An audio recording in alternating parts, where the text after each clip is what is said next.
September నెల 1వ తారీఖు నుండి 30వ తారీఖు వరకు మిథున రాశి ఫలితాలు చెప్పుకుందాం. కన్యా మిథునయోర్ బుధ. ఈ రాశికి బుధుడు అధిపతి. అంటే మృగశిర 3-4 పాదాలు, ఆర్ద్ర 1, 2, 3, 4 పాదాలు, పునర్వసు 1 పాదం కలిసి మిథున రాశి అవుతుంది. మరి ఈ మిథున రాశి ఎట్లా వచ్చింది? మృగశిర 1, 2 పాదాలు, ఓ కాకి, వేవో కాకి మృగశిర, కాకి అనే అక్షరాలు, కూకంగచ్చ ఆర్ద్ర, కే కోహాహి పునర్వసు కే అనే అక్షరం. ఈ 9 అక్షరాలతోటి మిథున రాశి వచ్చింది. ఈ మిథున రాశి ఫలితం ఎట్లా ఉందో చూద్దాం. ఈ మిథున రాశికి కూడా రవి బుధుడు, రవి శుక్రుడు ఇద్దరే బాగున్నారు. మిగతా గ్రహాలు ఏవి బాగాలేవు. అయితే ఇక్కడ విశేషం ఏమిటంటే సింహలగ్నానికి అధిపతి రవి. అటువంటి రవి సింహంలో ఉన్నాడు. శుక్రుడు మాత్రం మరి కన్యలో ఉన్నాడు. ఈ 2 గ్రహాలే రవి శుక్రులు తప్పితే మిగతా 6 గ్రహాలు పూర్తిగా బాగాలేవు. అందువల్ల ఈ రాశి సరిగా లేదు, బాగాలేదు, చాలా కష్టదాయకంగా ఉంది అని చెప్పడానికి బాగా అవకాశం కనబడుతుంది. కాబట్టి ఈ రాశి వాళ్ళు చాలా జాగ్రత్తగా ప్రవర్తించాలి. ఎందుకంటే నేనేది ఇప్పుడు కూడా ఎవరైనా సరే కష్టం వచ్చినప్పుడు దిగులు పడకూడదు. కష్టం వచ్చినప్పుడు జాగ్రత్త పడాలి. ఎట్లా ఉంటుంది జాగ్రత్త అనే దానికి అర్థం ఏంటంటే పచ్చడి వేసుకొని తింటే కూడా కడుపు నిండా అన్నం తింటాం. పంచపక్ష పరమాన్నాలు వండారనుకోండి, అన్నీ తింటామంటే కొన్నే తింటాం, కొన్ని మాత్రం పారేస్తాం. ఈ పారేసేవ మొత్తం దండగే. అదే ఒక పచ్చడితో తింటే పచ్చడిని వేసుకొని కడుపు నిండా తింటాము, పారేయకుండా తింటాము, భద్రంగా తింటాము, ఏమాత్రం పోగొట్టం, నష్టం అనేది జరగదు. అట్లా జాగ్రత్త, తినే దాంట్లో జాగ్రత్త పడాలి. కట్టుకుండే గుడ్డల్లో కూడా జాగ్రత్త పడాలి. ప్రతి పనిలో కూడా జాగ్రత్త ఉండాలి. కానీ ఇవాళ ఏమవుతుంది అంటే ఎప్పుడు కూడా జనం ఏం చేస్తున్నారంటే మనకంటే బాగా ఎక్కువగా ఉన్నవాడిని చూసి వాడిలాగా మనం ఎట్లా అవుతాము అంటే వాడిలాగా మనం కావాలి, వాడికంటే గొప్పవాళ్ళం కావాలి అంటే ఎవరికైనా ద్రోహం చేయాలి, అధర్మమైన సంపాదన సంపాదించాలి. అట్లా అయితేనే వాడికంటే మనం గొప్పవాళ్ళం అవుతాం. అట్లా కాకుండా ధర్మంగా సంపాదించుకొని ధర్మంగా బతకాలి అంటే మాత్రం సరిగ్గా అన్ని ఖర్చులకి రావు.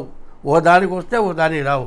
అన్నిటికీ సమానంగా వాడుకోవాలంటే చాలా జాగ్రత్తగా ఒక బడ్జెట్ పెట్టుకోవాలి.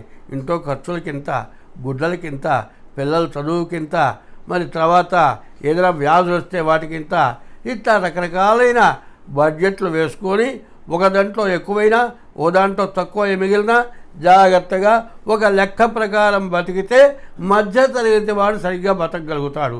అట్లా బతకటమే కాకుండా మధ్యతరగతి వాడు ఎట్లా ఆలోచించాలి?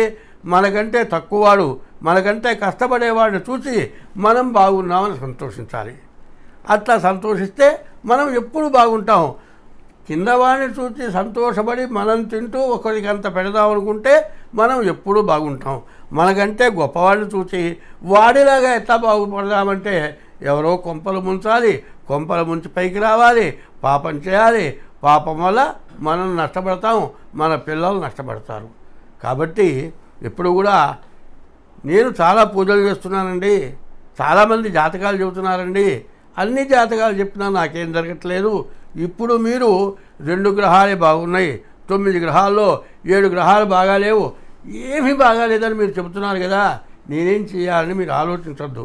ఎప్పుడు కూడా మనం ఏమి చేయాలి? రోజు కూడా నీ ఇష్టదైవాన్ని తలుచుకోవాలి. ఇష్టదైవాన్ని ఇంటి దేవుడు అంటారు. మన వంశంలో కొన్ని తరాల నుంచి ఒక ఇంటి దేవుడు ఉంటాడు. ఆ దేవుడిని ఖచ్చితంగా పూజించాలి. ఇంకో దేవుణ్ణి ద్వేషించకూడదు, ఇంకో మతాన్ని ద్వేషించకూడదు. మనం తింటూ ఒకరికి పెట్టడం నేర్చుకోవాలి. ఇట్లా ఉన్నట్లయితే మన దోషాలు కొంతవరకు పోతాయి. తర్వాత ఏంది? గ్రహ దోషాలకు తగిన పూజలే కాక ఇంకా దేవతా పూజలు కొన్ని ఉన్నాయి. ఇట్లాంటి దేవతా పూజలు చేస్తూ ఉంటే ఏమవుతుందంటే మరి భాగవతంలో పోతన గారి భాగవతంలో చెప్పారు. ఒకప్పుడు కొంతమంది జ్యోతిష్యం అబద్ధం, జ్యోతిష్యం జరగదు అని కొంతమంది అన్నారు. జ్యోతిష్యం కరెక్టే, జ్యోతిష్యం జరిగేది కరెక్టే, జ్యోతిష్యం ఉన్నది మాత్రం నిజం. 4 వేదాల్లో ఒక భాగము జ్యోతిష్యం, అది మాత్రం నిశ్చయం. కాబట్టి జ్యోతిష్యం కానీ సంగీతం కానీ ఇవన్నీ కూడా జ్యోతిష్యంలో భాగాలే. ఇవాళ యుద్ధ విమానాల దగ్గర నుంచి తయారైంది వేదంలో ఒక భాగమే. జ్యోతిష్యం ఒక భాగం, జ్యోతిష్యంలో ఒక భాగం, వేదంలో ఒక భాగం జ్యోతిష్యం. అట్లాగే వేదంలో ఒక భాగం మరి సంగీతం. ఇట్లా రకరకాలు ఉన్నాయి.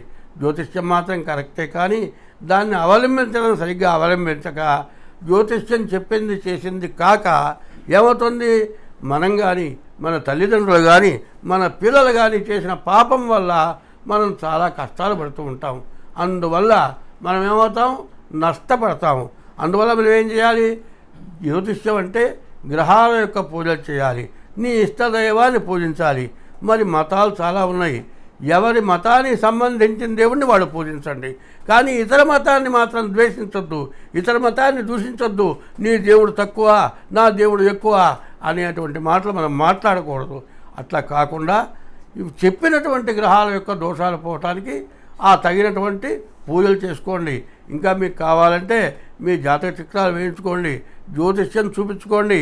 ఇంకా కావాలంటే ప్రతి నెలలో కూడా ఒక రకమైన పూజలు ఒకటి జరుగుతుంది. అటువంటి పూజల్లో పాల్గొంటే మీకు జ్యోతిష్యంలో ఏ గ్రహాల వల్ల దోషం ఉంది, ఏ పూజ చేస్తే మీరు బాగుపడతారు, ఆ రకం పూజలు మేము చేయిస్తాం. మీ జాతకాలు చెబుతాం. మీకు కావాలనుకుంటే డేట్ ఆఫ్ బర్త్ ద్వారా, హస్తసాముద్రిక ద్వారా మీ జాతకాలు చూపించుకోండి. మీరు ఇప్పుడు చేయాల్సింది ఏమిటంటే శనికి 19,000 జపం, నల్ల నువ్వులు దానం ఇవ్వాలి.